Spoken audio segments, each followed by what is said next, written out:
Il blitz è scattato contemporaneamente in tutte le province del Veneto. La Guardia di Finanza dichiara guerra al lavoro nero e grazie a un piano di intervento coordinato dal comandante regionale delle Fiamme Gialle, generale Lombardo Cretella, ha controllato a sorpresa ben 250 cantieri edili, con la verifica di 1.500 lavoratori impegnati all'interno. Pesanti le sanzioni adottate. 2 cantieri si sono visti sospendere l'attività per gravi responsabilità in materia di sicurezza sul lavoro. Sono stati accertati 483 lavoratori irregolari e 50 imprenditori sono stati segnalati.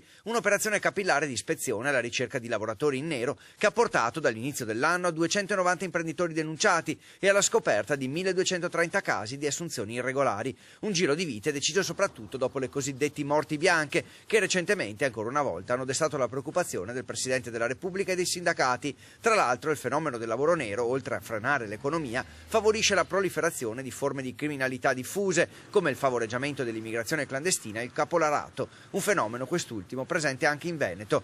L'operazione di oggi ha visto impegnati 400 finanzieri. Le imprese controllate dal settore dell'edilizia, ma anche cooperative, ad esempio nel ramo del facchinaggio, risultavano gestite da italiani ma anche da cittadini extracomunitari. Tra gli esempi di irregolarità, quello di persone presenti nei cantieri con partita IVA come ditte individuali, probabilmente uno stratagemma per coprire il loro ruolo di lavoratori attivi, evitando così gli obblighi contributivi e fiscali.